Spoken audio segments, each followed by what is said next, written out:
Welcome to NG Academy Bengali. NG Academy বেঙ্গলিতে তোমাদের সকলকে স্বাগত। আজ এই ভিডিওটির মাধ্যমে আমরা সুবির দাস বইয়ের যে লসাগু এবং গোসাগু চ্যাপ্টারটি আছে সেই চ্যাপ্টারটি নিয়ে আলোচনা করব। এর পরবর্তীকালে অন্যান্য টপিকগুলির উপর আমাদের ভিডিও আপলোড করা হবে। আর ভিডিওগুলি তোমরা দেখো, ভিডিওটিতে লাইক দেবে আর কমেন্ট করে জানাবে তোমাদের কোন টপিকের উপর ভিডিও লাগবে এবং ভিডিওটি বন্ধু বান্ধবদের কাছে একটু শেয়ার করে দিও। দেখো আমাদের আজ প্রথম প্রশ্ন কি ছিল, সুবির দাস বইয়ের প্রথম প্রশ্ন আছে একটি গোসাগু করতে দিয়েছে ভগ্নাংশ দিয়ে। দেখো এরকম আছে 2/3, 4/7 এবং আছে 8/5। এটি নির্ণয় করতে দিয়েছে HCF অর্থাৎ গোসাগু। দেখো একটি কিভাবে আমরা নির্ণয় করব, উপরে আছে 2, 4 এবং 7। উপরের সংখ্যাগুলি যদি HCF বলে 2, 4 এবং 8, এটির গোসাগু হলো 2। এটা আমি শর্টকাটে করে দিলাম এবং কিভাবে এটা বড় প্রসেসে করাতে হয় তাহলে তোমরা যদি জানতে চাও তাহলে সেটা কমেন্ট করে জানাবে, তাহলে সেটা আমরা দেখিয়ে দেবো। এবং নিচের সংখ্যাগুলির লসাগু নিতে হয়। তো 3, 5 এবং 7 এই যে সংখ্যাগুলি আছে এগুলি তো সব প্রাইম নাম্বার, এগুলি কোনো লসাগু নেওয়া যাচ্ছে না। তার জন্য আমরা কি করবো, এগুলোকে সব গুণ করে দেবো। অর্থাৎ 3, 7, 21, 21, 5, 105। অর্থাৎ এটি আমাদের উত্তর 2/105। এছাড়াও এটা তোমরা তখন যখন শিখে যাবে তখন আরো মুখোমুখি করে দিতে পারবে। 2, 4 এবং 8 এর গোসাগু হলো 2 এবং 3, 7, 5 এর লসাগু অর্থাৎ এদের গুণফল হয়ে যাচ্ছে সেটা 105। নেক্সট এরপর 2 নম্বর অঙ্কটি আমাদের কি আছে, দেখো 5/2 আছে এবং 8/9 আর আছে 11/14। এটির আমাদের লসাগু নির্ণয় করতে দিয়েছে। তাহলে এটির লসাগু কি করে নির্ণয় করব আমরা, দেখো উপরের সংখ্যাগুলি যেগুলি আছে এগুলি শুধু ভগ্নাংশের ক্ষেত্রে এভাবে গাঢ় প্রসেসে হয়, তাছাড়া এমনি তো জানো তোমরা মুখে মুখে হয়ে যাবে। 5, 8 এবং 11 এগুলি দেখো এমন কোনো সংখ্যা পাচ্ছি না যেটা দিয়ে আমাদের ভাগ করা যাবে, তাই এভাবে আমরা লিখে আর এটিকে লসাগু করব না। এটা আমরা সহজেই এটা গুণ করে নেব। যে 5, 8, 40, 40 এর সঙ্গে 11 গুণ করলে কিভাবে হয় জানো, শূন্য দিয়ে গুণ করার নিয়ম। 40 আর এদিকে ধরো 11 আছে, তাহলে 4, 11, 44 হচ্ছে এবং শূন্যটা বসে যাবে শেষে। এছাড়াও এবারে দেখো তোমাদের নিচের কি বলেছি, যে উপরের গুলির লসাগু করতে হয় এবং নিচের গুলির গোসাগু করতে হয়। তাহলে গোসাগু করলে 2, 9 এবং 14 এর গোসাগু কত হবে, এটা কোনো কিছু দিয়ে ভাগ করা যাচ্ছে না, তাই এদের গোসাগু হচ্ছে 1। অর্থাৎ আমাদের উত্তর কত হয়ে যাবে, 440 উত্তর হয়ে যাবে। নেক্সট দেখো 3 নম্বর প্রশ্ন আমাদের কি আছে, 0.2 এবং 0.22, এছাড়াও আছে 0.222। এদের আমাদের বলেছে গোসাগু নির্ণয় করতে। তো এগুলি আমরা গোসাগু নির্ণয় করতে গেলে দশমিকটি তুলে আমাদের ভগ্নাংশে পরিণত হবে। এটা কিভাবে করব, এই দশমিকটা তুললে নিচে আমাদের একটা 10 বসবে, এটা তোমরা সবাই জানো। এটা তুললে নিচে আমাদের কত বসবে, 100 বসবে। দুটো সংখ্যা আছে দশমিকের পর তার জন্য, এবং দশমিকের পর 3টে সংখ্যা আছে তার জন্য 1000 এখানে বসে যাবে। এরপরে আমরা যেভাবে বলেছিলাম সেইভাবেই করবে। উপরের সংখ্যাগুলির এটা যেরকম নির্ণয় করতে দেবে, যদি গোসাগু বলে তাহলে উপরের সংখ্যাগুলির গোসাগু অর্থাৎ 2, 22 এবং এই সংখ্যাটা 222, এদের গোসাগু কত আসবে, সব থেকে ছোট যেটা 2 আছে সেটা আসবে। এবং এর লসাগু অর্থাৎ নিচের গুলির লসাগু নির্ণয় করতে হবে 110 এবং 1000। এগুলির মধ্যে লসাগু কত হবে তোমাদের, সব থেকে বড় যেটা আছে 1000। তাহলে উত্তর আমাদের কত হয়ে যাচ্ছে, সরি 2/1000, তার মানে হলো 0, 0, 3টের জন্য 3 ঘর আগে দশমিক বসবে অর্থাৎ 0.002। এটি আমাদের উত্তর। নেক্সট দেখো 4 নম্বর প্রশ্নটা আমাদের কি আছে, 0.9 এবং 0.009 আর আছে 0.009। এটির আমাদের বলেছে লসাগু নির্ণয় করো। অর্থাৎ এটি কিভাবে লসাগু নির্ণয় করবো, দেখো আমরা আগের অঙ্কে শিখেছি দশমিকটা তোলার জন্য নিচে একটা 10 দিলাম, এখানে দশমিকটা তোলার জন্য নিচে 100 দিলাম এবং এখানে দশমিকটা তোলার জন্য নিচে 1000 দিলাম। এরপর আমাদের কি বলেছে, লসাগু নির্ণয় করতে বলেছে। তাহলে উপরের গুলি লসাগু নিয়ে নেবো। অর্থাৎ এখানে দেখো দশমিকগুলো তুলে দেওয়ার ফলে এগুলো কি দাঁড়িয়েছে, সংখ্যাটা আমাদের শুধু 9 হয়ে যাবে এর লসাগু। এবং এই নিচের গুলির গোসাগু নির্ণয় করতে হয় 10, 100 এবং 1000। এই সংখ্যাগুলির লসাগু হলো 10। এটা কিভাবে করতে হয়, দেখো এটা কিভাবে করতে হয় যদি তোমরা বুঝতে না পারছো তাহলে আমরা নিচে একটু করিয়ে দিই। 10, 100 এবং 1000। অর্থাৎ এই সংখ্যাগুলি যদি আমরা লসাগু নির্ণয় করি, সরি গোসাগু নির্ণয়, কারণ অঙ্কটাতে বলেছে আমাদের লসাগু নির্ণয় করতে, তাই উপরের লসাগু নিয়েছি এবং নিচেরটির গোসাগু নেবো। তো নিচেরটির গোসাগু এটা 10 দিয়ে ভাগ করবো আমরা। 10, 1 কে 10, 10, 10 এ 100 এবং 10, 100 তে 1000। তাহলে এখানে আমাদের গোসাগু কত বেরোলো, 10। তাহলে 9/10 এটা বুঝতে পেরেছো নিশ্চয়ই। এরপরে দেখো 10 যদি থাকে তখন দশমিকটা এক ঘর সামনে চলে যাবে, 9 থেকে দশমিকটা এইভাবে বসে যায়। তাহলে এটি আমাদের।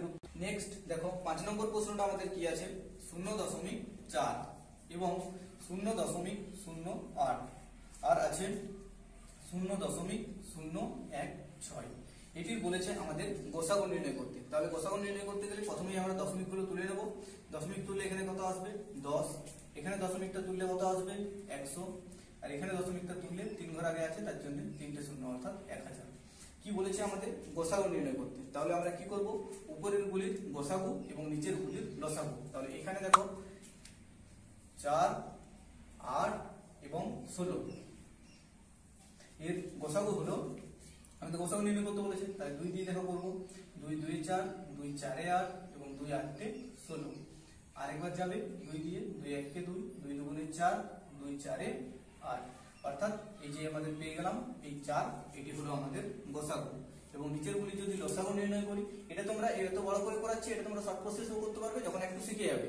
এটা দেখো মুখোমুখি করা যায়, 4, 8 এবং 16 এদের মধ্যে সবথেকে ছোট সংখ্যা যেটা দিয়ে সবথেকে বড় সংখ্যা যেটা দিয়ে সবগুলোকে ভাগ করা যায়, সেরকম সংখ্যা কোনটি, এই 4টাই। 4 দিয়ে 8 কেও ভাগ করা যায়, 4 দিয়ে 4 কেও ভাগ করা যায়, 4 দিয়ে 16 কেও ভাগ করা যায়। আর এখানে দেখো 10 আছে, 100 আছে আর 1000 আছে এর মধ্যে। তাহলে লসাগু, নিচের গুলি লসাগু কত আসবে আমাদের 1000, সবথেকে বড়টা। তাহলে এটা কত উত্তর হয়ে যাবে, দশমিক 3টের আগে আছে তার জন্য 0.004, অর্থাৎ দশমিকটা 4 ঘর এগিয়ে যাবে। এটি আমাদের উত্তর। নেক্সট দেখো আমাদের 6 নম্বর প্রশ্ন কি আছে, x ও y এর গোসাগু হলো z এবং x বাই z ও y বাই z এর গোসাগু হলো কত। দেখো এখানে আমাদের গোসাগুটা দেয়া আছে x এবং y এর z, উপরে আমাদের কি দেয়া আছে, এটা গোসাগুটা দেয়া আছে, এই সংখ্যাটা দেয়া আছে। এরপর আমরা দেখো বলেছে যে x বাই z এবং y বাই z এর গোসাগু কত। অর্থাৎ গোসাগু নির্ণয় করতে গেলে আমরা কি জানি যে উপরের গুলির কি করতে হয়, উপরের দুটির গোসাগু করতে হয়, আর যেটাই আমাদের দেয়া আছে z, এবং নিচের গুলির লসাগু, মানে এটা ধরো জেডি আছে তাহলে জেডি হয়ে যাবে লসাগু। তাহলে জেড জেড কেটে গেলে কি হবে আমাদের 1 উত্তর, এটি আমাদের। নেক্সট দেখো 7 নম্বর প্রশ্নে আমাদের আছে দুটি সংখ্যার লসাগু দেওয়া আছে 60 এবং গুণফল দেওয়া আছে 240, এদের গোসাগু কত সেটি নির্ণয় করতে বলেছে। এটা এই অঙ্কটা শর্ট প্রসেস করতে গেলে দেখো তোমাদেরকে প্রথমে একটা সূত্র জেনে রাখতে হবে যে দুটি সংখ্যার লসাগু এবং গোসাগু, লসাগু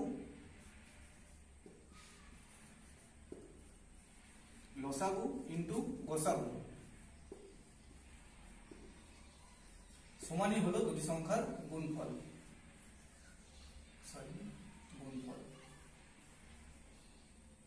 দেখো লসাগু ইনটু গোসাগু সমান দুটি সংখ্যার গুণফল। এখানে যে কোনো দুটি দেওয়া থাকবে তখন তোমাদেরকে আরেকটি নির্ণয় করতে হবে, সেটা তোমরা পারবে। দেখো এইখানে আমরা পুট করে দেবো যে দুটি সংখ্যার লসাগু দেওয়া আছে কত 60 এবং গোসাগুটা আমাদের দেওয়া নাই, এখানে আমরা x বা জিজ্ঞাসা ছিল যা বসাতে পারি, এবং গুণফল দেওয়া আছে 240। এটা কিভাবে নির্ণয় করবো, দেখো 0 0 কাটলাম, 6 দিয়ে 6 4 24, অর্থাৎ x সমান আমাদের কত বেরোলো, এটা বেরিয়ে গেল আমাদের 4, এটি আমাদের উত্তর। এই প্রসেসে যদি কেউ বুঝতে না পারছো তখন এটা এইভাবে করবে। দেখো আমাদের 60 গুণিত x সমান 240 দেওয়া ছিল, তাহলে আমরা কি জানি x দেওয়া সংখ্যাগুলো যদি বাম দিকে রাখি তখন এটা x সমান কত আসবে 240, এদিকে যেমন ছিল সেরকম থাকবে, এবং 60টা দিকে গুণ ছিল তাহলে এদিকে এসে ভাগ হয়ে যাবে। তাহলে 0 0 আমরা কেটে দিলাম, 6 4 24, এক্ষেত্রে আমাদের 4ই উত্তর এলো। নেক্সট দেখো 8 নম্বর প্রশ্নে আমাদের কি বলা আছে, দুটি সংখ্যার গোসাগু দেওয়া আছে 3 এবং লসাগু বার করতে দিয়েছে আর গুণফলটা দেওয়া আছে আমাদের 81। তাহলে এই সূত্রটা অনুযায়ী আমাদের এই অঙ্কটা হয়ে যাবে। দেখো দুটি সংখ্যার গোসাগু দিয়েছে, আগের বারে লসাগু দেওয়া ছিল, তাহলে লসাগুটার জায়গায় আমরা x লিখে রাখলাম, x গুণিত এখানে আমাদের বলেছে গোসাগুটা 3 এবং গুণফলটা দেওয়া আছে 81। তাহলে তোমরা কিভাবে নির্ণয় করবে, যারা জানো তারা মুখোমুখি করে দেবে, এই অঙ্কটা পড়ে উত্তর করে দেবে, তারা এটা লিখবে না, তখন লসাগু ইনটু গোসাগু মানে তারা জানে গুণফল হয়। তাহলে লসাগুটা যদি দেওয়া না থাকে গোসাগুটা দিয়ে ভাগ করে দিলে পেয়ে যাবো। তাহলে এটা কিভাবে করব আমরা, x সমান হচ্ছে 81/3, অর্থাৎ 3 7 81। দেখো 3 দুগুণে 6 এবং এখানে 2 থাকছে, 2 আর 1 কত হচ্ছে 21, 2 7 3 7 21। ভিডিওগুলো দেখিয়ে। নেক্সট দেখো আমাদের 9 নম্বর অঙ্কে কি আছে, দুটি সংখ্যার লসাগু দেওয়া আছে 2110, 2310 এবং গোসাগু দেওয়া আছে 30 আর একটা সংখ্যা দেওয়া আছে 210, তাহলে অপর সংখ্যাটি কত? এই সূত্রটা অনুযায়ী দেখো এই অঙ্কগুলো হয়ে যাবে। এই টাইপের যে অঙ্কগুলো যাদের লসাগু দেওয়া থাকবে এবং গোসাগু দেওয়া থাকবে তাদের গুণফল নির্ণয় করতে দেবে, অথবা লসাগু আর গুণফল দেওয়া থাকবে তখন গোসাগু নির্ণয় করতে দেবে। এইভাবে এই অঙ্কগুলো হয়। দেখো তাহলে কি ছিল, দুটি সংখ্যার লসাগু দেওয়া আছে 2 3 1 0 এবং আমাদের দেখো এটা ছিল গোসাগু কত দেওয়া আছে আমাদের 30 এবং বলা আছে একটি সংখ্যা 210 দেওয়া আছে এবং এটা আমরা কি জানি যে এখানে আমাদের দুটি সংখ্যার গুণফল থাকে অর্থাৎ এখানে x। তাহলে আমরা এটা মুখে মুখে কাটাকুটিটা করতে পারি এভাবে, তাছাড়া আমরা x রেখে এদিকে 210টাকে এদিকে নিয়ে আসতে পারি। অর্থাৎ আমরা কি লিখবো, x সমান তখন এই 210টা এটার নিচে এসে বসে যাবে। 210 যদি এখানে বসে যায় তাহলে কাটাকুটিটা কিভাবে করবো দেখো, 0 0 কাটলাম, 3 7 তে 21, 7 দিয়ে যদি এটাকে কাটি তখন কি হবে, 7 3 এ 21 এবং এখানে 2 থাকছে আর 1 3, তাহলে 33 আমাদের এখানে উত্তর হয়ে গেল। দেখো এটা আমাদের একটু ভুল হয়েছে যে এটা 330 হবে, অর্থাৎ এখানে আরেকটা শূন্য ছিল তো, তাহলে উত্তরটা কত হবে আমরা 330।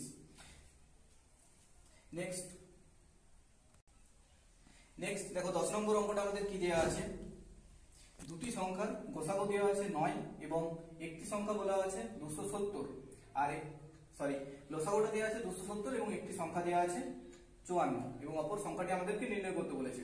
তাহলে দেখো সূত্রটা আমরা জানি যে লসাগু ইনটু গোসাগু, অর্থাৎ গোসাগু দেওয়া আছে 9 এবং লসাগু হচ্ছে 270 আর একটি সংখ্যা দেওয়া আছে 54 এবং অপর সংখ্যাটি আমাদের কত নির্ণয় করতে হবে। এখানে আমাদের দুটি সংখ্যার গুণফল থাকে, এখানে লসাগু ইনটু গোসাগু থাকে, তাহলে এইভাবে নির্ণয় করি আমরা। তাহলে এটা কিভাবে মুখোমুখি কাটাকুটি করবে, 9 দিয়ে কাটাকুটি করে দিলে 9 6 54 এবং 6 দিয়ে এটাকে ভাগ করবে, 6 4 এ 24 এবং 6 5 এ 30। এটি আমাদের উত্তর। দেখো বি অপশনটি রাইট। দেখো আমরা সুবিত দাস বইয়ের 10টি লসাগু এবং গোসাগু চ্যাপ্টার থেকে প্রশ্নগুলি নিয়ে আলোচনা করলাম। এরকম ভিডিও আমাদের পরপর আপলোড